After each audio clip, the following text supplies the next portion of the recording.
आज मंत्रिपरिषद में 6 विषयों पर निर्णय ले गए हैं।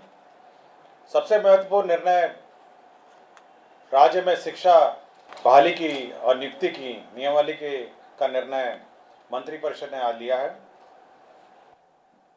इस नियमावली का नाम होगा बिहार राज्य विद्यालय अध्यापक नियुक्ति स्थानांतरण अनुशासनिक कार्रवाई एवं सेवा शर्त नियमावली 2023। इस नियमावली के तहत अब जो भी नियुक्तियां राज्य सरकार शिक्षकों की करेगी वह अब राज्य कर्मी होंगे, राज्य सरकार के कर्मी होंगे। यह एक महत्वपूर्ण निर्णय है। इससे पूर्व आपको जानकारी होगी कि राज्य सरकार राज्य में पंचायत शिक्षक, पंचायत समिति शिक्षक और जिला परिषद के शिक्षक और नगर निकाय के स्थानीय निकायों के शिक्षक रहा करते थे। अब जो भी नई नियुक्ति होगी अब वो राज्य सरकार नियुक्त करेगी। राज्य सरकार नियुक्ति के लिए एक अलग परीक्षा आयोग के माध्यम से लेगी। तो एक आयोग जो राज्य सरकार निर्धारित करेगी, हो सकता है बीपीएससी, हो सकता है कोई भी आयोग जो निर्धारित करेगी, उसके माध्यम से राज्य सरकार परीक्षा लेगी और परीक्षा के माध्यम से ही अब नियुक्तियां होंगी। इस नियुक्ति में भाग लेने के लिए जो अर्हता होगी वह मैं पढ़ देता हूं। इसकी नियुक्ति की जो अनिवार्य अर्हता है, भारत के नागरिक हों और बिहार राज्य के स्थायी निवासी होना चाहिए, ये पहली अर्हता होगी।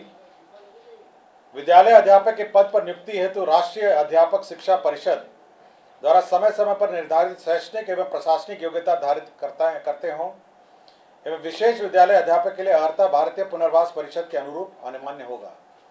तो ये महत्वपूर्ण एक अनिवार्यता है।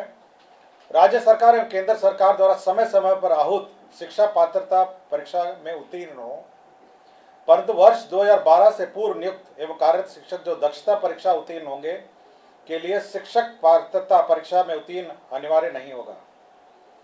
विषय विशेष के लिए अलग से विशेष अर्हता का निर्धारण विभाग द्वारा समय समय पर किया जाएगा।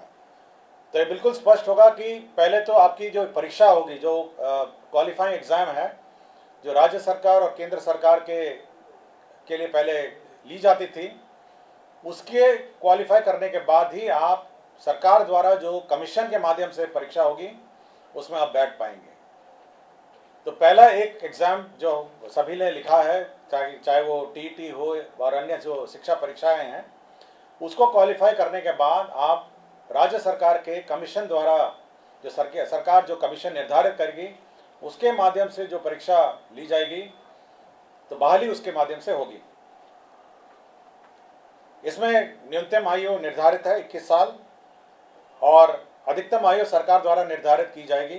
जो सरकारी नौकरी में अधिकतम आयु है वह होगी, लेकिन जो 10 साल की नियुक्ति वर्ष का जो छूट होगा, इस नियमावली के प्रवृत्त होने के पश्चात नियुक्ति के प्रथम संव्यवहार में अधिकतम आयु सीमा में 10 वर्ष की छूट दे होगी।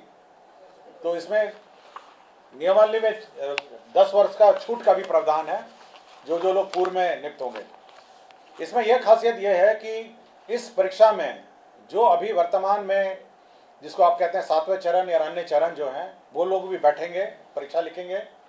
और साथ ही साथ जो अभी तक जो शिक्षक नियुक्ति जो गैर सरकारी शिक्षक हैं, जो सरकार के जो नगर निकाय और पंचायत स्तरीय और स्थानीय निकाय के शिक्षक हैं, वह भी इसमें बैठ पाएंगे। तो सभी प्रकार के शिक्षक जो हैं, जो अर्हता रखते हैं, वह बैठ पाएंगे और इस नियमावली के माध्यम से अगर अर्हता रखते होंगे तो कमीशन द्वारा जो परीक्षा ली जाएगी उसमें बैठेंगे।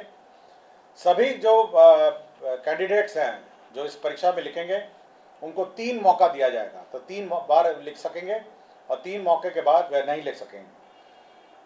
जहाँ तक रिजर्वेशन की बात है, सारे राज्य सरकार द्वारा निर्धारित आरक्षण रोस्टर का पालन किया जाएगा और लेकिन साथ ही साथ जो आरक्षण है प्राथमिक एवं मध्य विद्यालय के मूल कोटि एवं स्थानक कोटि के विद्यालय प्रधानाध्यापक के पद पर प्रत्येक विषय में न्यूनतम 50% महिला अभ्यर्थियों की नियुक्ति की जाएगी। जो वर्तमान में शिक्षा में जो आरक्षण लागू है वह यथावत रहेगा, किंतु अन्य जो महिलाओं को छोड़ के अन्य जो राज्य सरकार का जो आरक्षण का नियम है वह लागू होगा।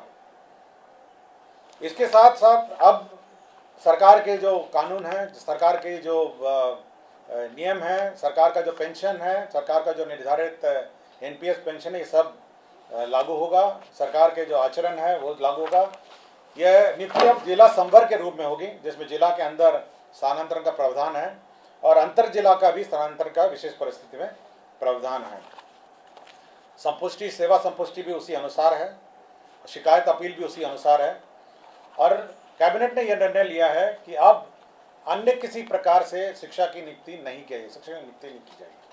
केवल जो सरकार द्वारा निर्धारित कमीशन है उसके माध्यम से परीक्षा होगी और उसी माध्यम से अब शिक्षा नियुक्ति होगी। यह बिल्कुल कैबिनेट ने स्पष्ट निर्णय ले लिया गया है। सप्तम केंद्र पुनरीक्षित वेतनमान संरचना में वेतन जो प्राप्त कर रहे हमारे सरकारी पदाधिकारी कर्मी हैं, उनको 1/1/2023 से के प्रभाव से डीए का जो रेट है वो 38 के स्थान पर बढ़ा के 42% हो गया है। राज्य सरकार को इस बढ़ोतरी में 1690 करोड़ का अधिक व्यय होगा, तो 38 के स्थान पर अब 42% डीए होगा। राज्य सरकार ने अपना जो कंटिजेंसी फंड है उसको 50 करोड़ से बढ़ा के 10,000 करोड़ कर लिया गया है। आपको जानकारी होगी, समय समय पे हम लोग कंटिजेंसी फंड से निकासी करते हैं, तो अब ये लिमिट 10,000 करोड़ का होगा, जिसमें आधा प्रतिशत जो 50% होता है वो आपदा के लिए सुरक्षित रखा जाता है। पटना जिला अंतर्गत जो वाल्मीकि का परिसर है उसमें 6.5 एकड़ जो ज़मीन है वह वर्तमान में भारतीय कृषि अनुसंधान परिषद को आवंटित है। अब वो जो ज़मीन है वो बिपाड़ के एक्सपेंशन के लिए स्थानांतरित कर दी गई है और यह निर्णय लिया गया है। और बिहार पुलिस में ईआरएसएस का जो सिस्टम लागू है उसमें जो अंडरग्राउंड केबल नेटवर्क है उसमें जो शुल्क, राइट ऑफ वे शुल्क दिया जाता है ईआरएसएस पुलिस मुख्यालय और अन्य स्थान के लिए, ईआरएसएस के योजना के लिए, तो ये शुल्क, राइट ऑफ वे का शुल्क माफ़ हो गया है।